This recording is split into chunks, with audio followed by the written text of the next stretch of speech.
Good morning, class second class. This is your English language book, and today we'll start chapter 12, smell and sound.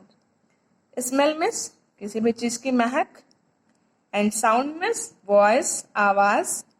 So class, this is a comprehension chapter in which firstly we read a story, then solve some question based on this chapter. So story from here. One evening, a poor farmer was on his way home. एक शाम की बात है, एक गरीब किसान था जो अपने घर के लिए जा रहा था, लेकिन अभी रास्ते में ही था, घर पहुंचा नहीं था, घर के रास्ते में ही अभी था. A very pleasant smell came from a sweet shop on the road. ठीक, अभी रास्ते में ही ना था तब तक उसको बहुत अच्छी, pleasant means very good, beautiful, बहुत अच्छी से स्मेल आती है. कहाँ से आती है? स्वीट शॉप से. जो रोड पे एक स्वीट शॉप था, मिठाई की दुकान थी, तो वहां से उसको खूब अच्छे से स्मेल आती है. His mouth watered. ठीक, अब जब वो स्मेल उसको आती है तो उसके मुंह में पानी आ जाता है.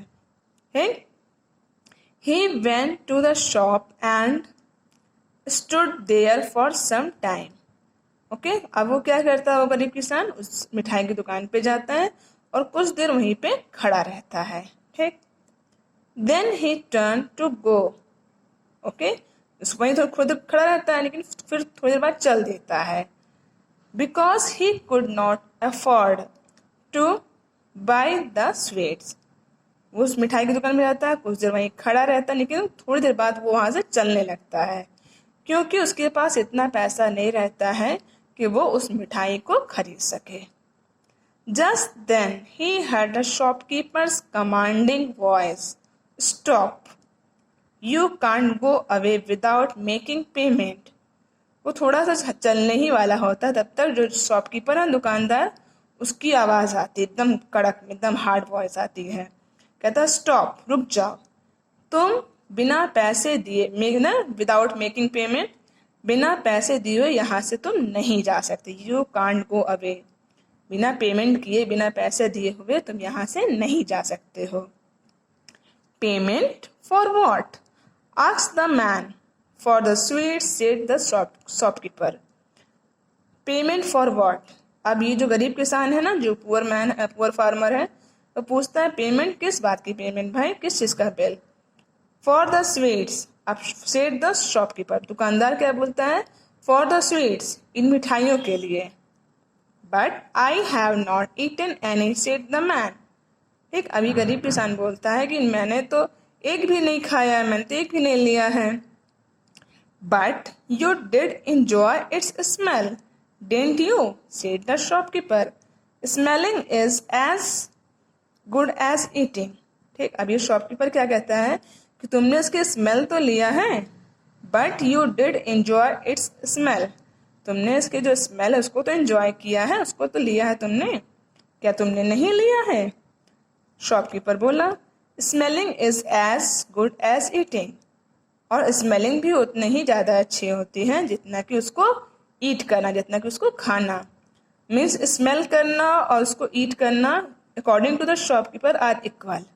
दोनों उसके लिए उसके हिसाब से बराबर, चाहे केवल उसको आप स्मेल करो या उसको खा भी लो. The poor man looked very much worried. Worried means tension. अब जो गरीब किसान था, वो गरीब आदमी था, वो एकदम परेशान हो गया. Now a wise man was standing near the sweet shop. ठीक, अब क्या हुआ? उसी स्वीट शॉप के बगल में एक अच्छा इंसान खड़ा था. वाइज मैन, बुद्धिमान कहो या गुड पर्सन कहो. ओके, एक वाइज मैन, बुद्धिमान इंसान वहीं पे बगल में खड़ा था. He took the poor man aside. Aside means बगल में ले जाना. उस वाइज मैन ने क्या किया? उस आदमी को, मतलब इस पुअर मैन को, फार्मर को साइड में ले गया, बगल में ले गया, थोड़ा साइड करके. The wise man whispered a word of advice into his ears. Whispered means speak softly. Okay, slowly, धीमी आवाज में कुछ कहना. तो जो वाइज मैन था उसने इस पुअर मैन के कानों में कुछ कहा, एडवाइस दिया. ठीक, the farmer's face lit up. Okay, अब ये उसकी बातें सुनने के बाद जो फार्मर था ना, किसान, उसके चेहरे पे एकदम नहीं होता है कि एक पावर आ जाना या जो उदास था वो खुश हो जाना. He went up to the shopkeeper and jingled a few coins in his pocket. Okay, अब उसके बाद क्या किया है वो पुअर फार्मर, उस दुकानदार के पास गया, ठीक, और उसके पॉकेट में कुछ कॉइन्स थे तो उसको जिंगल करने लगा. जिंगल मतलब बजाने लगा, ठीक, पॉकेट के अंदर ही. The shopkeeper seemed pleased. Please means happy. अब जो शॉपकीपर था वो खुश हो गया. ही सेड कम पे द मनी. ठीक, अब शॉपकीपर कहा कम पे द मनी, आओ और मेरा जो पैसा है उसको पे करो, ठीक, उसको दे दो. The man said I have paid it. अब पुअर फार्मर ने कहा कि मैंने तो दे दिया है, मैंने तो पे कर दिया है. The shopkeeper said no you have not. Shopkeeper में क्या बोला, नहीं तो तुमने तो नहीं दिया है. The man said didn't you here the jingle of the coins. अब पुअर फार्मर ने क्या बोला, क्या तुमने जो मेरे कॉइन्स के जिंगल थी, कॉइन्स की आवाज थी, खनखनाहट थी, क्या तुमने नहीं सुना है. If smelling is as good as eating. अगर स्मेलिंग जो है केवल उसको स्मेल करना ईटिंग के बराबर होता है, जितना अच्छा स्मेल करना होता है उतना अच्छा ईटिंग, मतलब दोनों में कोई डिफरेंस नहीं, दोनों तुम्हारे हिसाब से अगर सेम है, तो hearing is as good as receiving. तो उस कॉइन की आवाज को सुनना और उसको रिसीव करना, लेना, वो भी तुम्हारे हिसाब से दोनों इक्वल होना चाहिए, दोनों बराबर होना चाहिए. जैसे यहाँ पे तुमने कहा कि smelling is as good as eating, केवल स्मेल करना और खाना दोनों में कोई डिफरेंस नहीं, दोनों इक्वल है, दोनों एज गुड है, दोनों बराबर है. दूसरे तरीके से कॉइन्स की आवाज को सुनना और लेना दोनों इक्वल होता है, दोनों एक बराबर है. Ha ha ha. He raised his head in pride and stood there for some time and walked away. Okay? He raised his head in pride. He here means the poor farmer. वो खुश हो गया एकदम, जैसे होता ना कि हाँ मैंने एक बहादुरी का काम किया है, गर्व से एकदम अच्छे से खड़ा रहा और क्या किया, stood there for some time, वहाँ पे कुछ देर खड़ा रहा और उसके बाद चल दिया वहाँ से. Now here the story is completed. It means the lesson of the story is tit for tat. जैसे को तैसा. जैसे स्टार्टिंग में था, उसने बुद्धू बनाया था ना इसको कि तुमने बस स्मेल किया है तो चलो पैसा पे करो. तो इसने भी क्या किया, उस वाइज मैन के एडवाइस से कि ठीक है अब मैंने कॉइन को बजाया है, कॉइन को जंगल किया है और तुमको पैसे भी मिल गए उसके बदले में. तो अच्छी ना स्टोरी. अगर कोई परेशान करे तो उसको ऐसे ही सबक सिखाना चाहिए. So class, it's time to solve the exercises. First question is choose the correct answer. In this you have some options and you have to choose the correct one. What made the farmer's mouth water? Options are the pleasant smell coming from a sweet shop, thoughts about his dinner, the tamarind tree on the road. The correct option is number 1, the pleasant smell coming from a sweet shop. Next, why did the shopkeeper ask the farmer for payment? Because he stole the sweets. Stole means churaya. Because he smelled the sweets. Because he ate the sweets. So second option is correct. Because he smelled the sweets. And here tamarind means imli ka ped. Okay.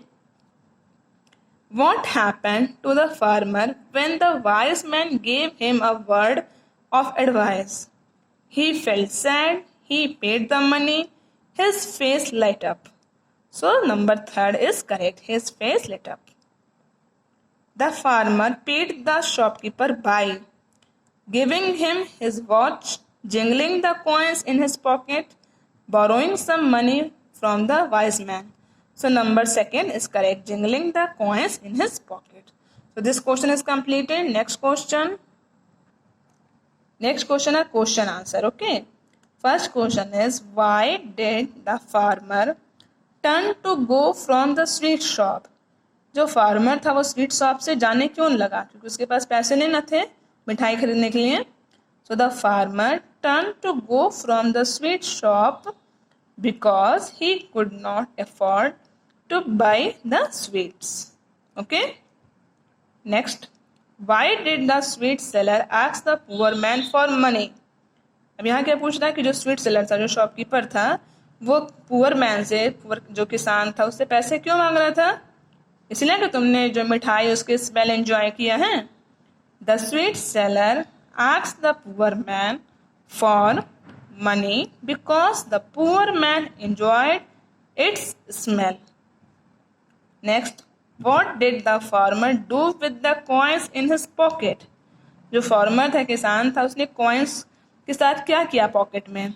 The farmer went up to the shopkeeper and jingled a few coins in his pocket. उस coins को बजा रहा था ना. Did the shopkeeper learn a lesson? If yes, what was it? क्या shopkeeper को कोई सबक सीखने को मिला? अगर हाँ है तो क्या सबक सीखने को मिला? Yes, the shopkeeper learned a lesson of tit for tat. एक शॉपकीपर को एक सबक मिला ना, tit for tat, जैसे को तैसा. So class, here the story of chapter 12, smell and sound, totally completed.